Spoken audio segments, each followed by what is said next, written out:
Fala pessoal, eu sou Mauro, economista do Porquê, e começa agora mais um episódio do Economista em Tudo.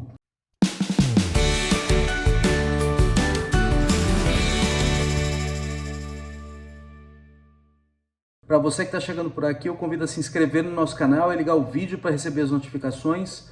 Toda semana de 3 a 4 vídeos novos e também dá uma olhada no nosso site www.porque.com.br que tem bastante conteúdo escrito lá. Hoje nós vamos falar de Argentina, a chegada do Javier Milei ao poder, e tem uma proposta bem assim controversa dele, que é com relação ao Banco Central.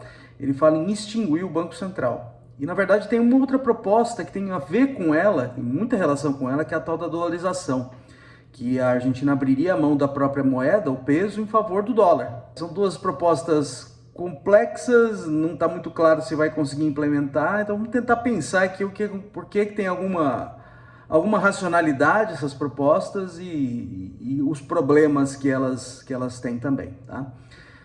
Então, primeiro, por que dolarizar? A dolarização está ligada ao problema da inflação altíssima na Argentina, que já está passando de 100% e ela está acelerando. E essa inflação ela tem a ver com o problema das contas públicas do governo. Então o governo ele gasta mais do que arrecada. Nessas situações que o governo gasta mais do que arrecada, acontece no Brasil, acontece nos Estados Unidos, vários países da Europa, o governo precisa se financiar. Como é que ele se financia? Ele emite dívida. Ele vende títulos da dívida pública para credores que compram esses títulos e eles recebem um dinheiro de volta, o governo paga dinheiro de volta para esses credores com juro quando esse título vencer. O problema da Argentina é que essa opção já foi há muito tempo, porque a Argentina vem de sucessivos calotes. Então tem muita dificuldade em se financiar via emissão de dívida. Ninguém quer emprestar para a Argentina por causa do histórico recente de calotes. E a probabilidade de não receber é muito grande. Então, o que resta à Argentina para financiar esse rombo? É impressão de dinheiro. Então, o que está acontecendo na Argentina é uma expansão da quantidade de dinheiro em circulação para financiar esse buraco que é o déficit das contas públicas. Só que quando o governo emite mais dinheiro, ele gera inflação. E a inflação está fugindo do controle por conta disso. Então, a proposta do Milei com relação à dolarização é o seguinte: bom, se a gente não tiver mais moeda própria, não vai ter a condição de se financiar com emissão de dinheiro. Então, assim, vai matar essa opção, então a inflação tende a cair. A questão é que precisa, para isso, arrumar as contas públicas. E aí que está o grande enrosco, isso aí não é nada simples. Então, ele promete também arrumar as contas públicas, as coisas obviamente estão ligadas, né? Mas isso não é uma coisa muito simples, acho que a tendência é que isso seja feito de maneira gradual, só que quando você faz gradual você também não ganha credibilidade, então pode ser que você chegue daqui 2 anos, não consiga fazer e fique empurrando com a barriga. Se a gente olhar para o passado recente, foi isso que aconteceu no governo Macri. O governo Macri quis fazer um negócio bem gradual e aí acabou não fazendo muita coisa. A hora que foi tentar fazer alguma coisa, não tinha mais tempo. Já tem um passado recente de uma quebra de credibilidade nesse sentido, e eu acho que o Milei também não tem nada especial nele que diz para nós que vá ter alguma coisa diferente. O grande ponto é esse, o grande enrosco aqui é o enrosco das contas públicas. Tá? Então a dolarização seria um modo de você amarrar as mãos de modo a não ter mais essa opção de imprimir dinheiro. Mas ela traz outros problemas também, né? Então outros problemas da dolarização é que é o seguinte: você perde um instrumento de você aliviar as flutuações da economia. Agora, a tua política monetária, teu juro do país, o juro básico do país é o juro dos Estados Unidos. Porque a política monetária agora ela é basicamente a dos Estados Unidos. Então, se, por exemplo, a economia americana está bombando e a economia argentina está indo mal, o remédio nesses períodos é você baixar o juro na Argentina e aumentar o juro nos Estados Unidos. Só que agora você tem um juro só para os dois países. Então você vai ter uma situação de juro alto, que é o que seria o juro dos Estados Unidos, para a Argentina numa situação ruim. Ao contrário, também você tenderia a fazer isso. Então, se você tivesse a política monetária própria, você conseguiria ajustar as flutuações, diminuir as flutuações com base nisso. Quando a economia está bombando, você sobe o juro. Quando a economia está desaquecida, você diminui a taxa de juros. Mas você não tem mais essa opção quando você dolariza, porque a tua taxa de juros vira a taxa de juros dos Estados Unidos. E aí você pode ter uma desconexão dos ciclos entre países, e aí você não tem mais esse remédio para ajustar, esse instrumento para ajustar. Né? Então a tua economia pode ficar mais volátil por conta disso. Outra questão é que é o seguinte, sempre tem aquela coisinha lá no fundo de que você pode pular fora desse arranjo. Né? E aí, uma vez que você pula fora desse arranjo, as pessoas vão querer comprar dólares de uma maneira desenfreada. Por quê? Porque, assim, se você, por exemplo, daqui uma semana eu vou querer começar a emitir minha própria moeda de novo e não vai ser mais dólar. Dá para pular fora, sim. Você começa, por exemplo, a pagar funcionários públicos em pesos de novo. Tá?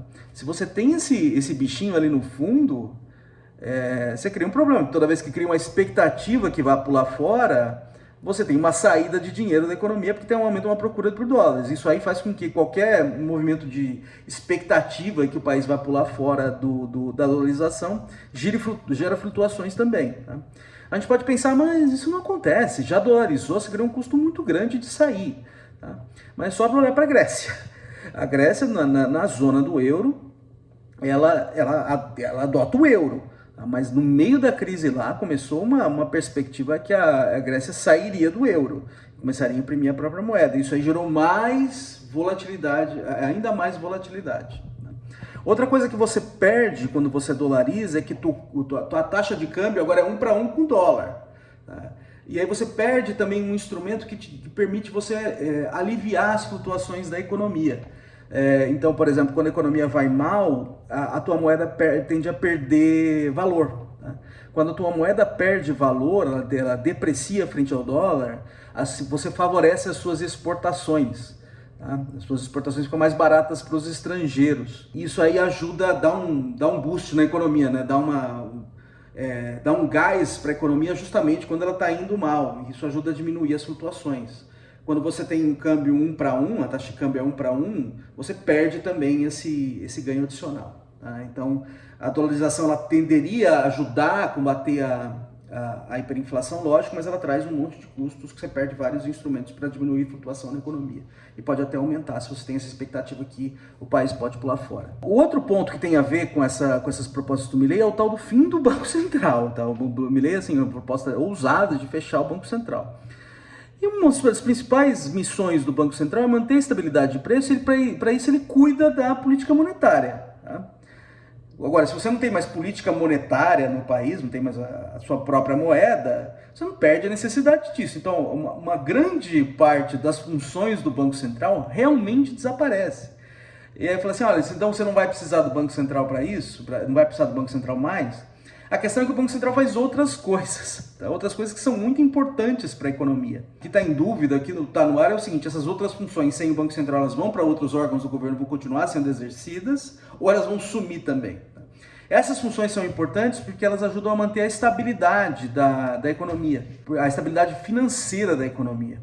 Então, a outra função importante dos bancos centrais no mundo é manter a estabilidade financeira. Bancos, eles funcionam com base na confiança. Você tem depositantes que põem dinheiro lá no banco, e o banco pega esse dinheiro e presta para outras pessoas que estão com falta de dinheiro. Estão querendo abrir um negócio, estão querendo comprar uma geladeira, o que quer que seja, tá? Então, o banco, assim, boa parte do dinheiro não é do banco. O banco está simplesmente atuando como um intermediário entre quem tem mais dinheiro sobrando e quem está precisando de dinheiro. Se, por exemplo, tem uma situação em que várias pessoas tiram dinheiro do banco, querem tirar dinheiro do banco, o dinheiro delas não está lá. Tá? Nem todo o dinheiro está lá. Então, se elas começam a achar que vai faltar dinheiro para elas, elas começam uma corrida bancária. Tá? E aí começa uma corrida bancária e o banco quebra. O banco quebra, se o banco quebrar, e daí? É um desastre o banco quebrar, porque outros bancos podem quebrar também, porque os correntistas de outros bancos podem achar que os bancos deles também estão em perigo, que já é uma questão problemática, que gera um problema para todo o sistema financeiro. Tá? E além disso, para de fluir crédito na economia, porque como seca o crédito, o dinheiro para de ir para quem precisa de dinheiro, para quem está precisando de recursos. Tá? Então, por exemplo, empresas que precisam de dinheiro de curto prazo, por exemplo, para pagar seus funcionários, agora elas ficam sem dinheiro para comprar materiais ou para comprar insumos. Tá? Elas de uma hora para outra ficam sem esse dinheiro e não conseguem mais comprar isso.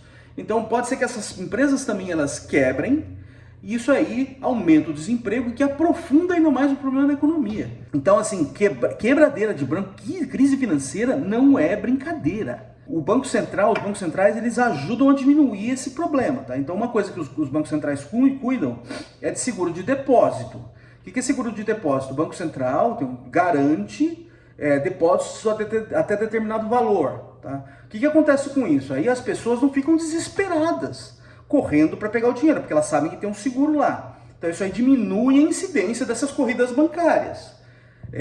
Outra coisa que os bancos centrais fazem, eles, por exemplo, fixam uma quantidade de dinheiro que os donos dos bancos, os acionistas dos bancos, têm que deixar de dinheiro deles lá, de capital próprio do banco. Tá? Isso aí também diminui a tomada excessiva de risco por conta dos bancos. A gente viu coisas escabrosas acontecendo ali na crise de 2008 nos Estados Unidos, com bancos tomando risco demais. E aí acabaram quebrando numa situação dessa, tá? Quando acontece o revertério na economia.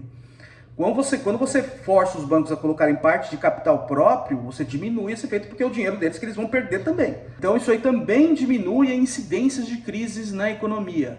Outra coisa que os bancos centrais fazem, eles atuam como emprestadores em última instância. Um banco pode ser que chegue num dia e ele terminou o dinheiro com pouco, ele terminou o dia com pouco caixa, porque teve muitas retiradas.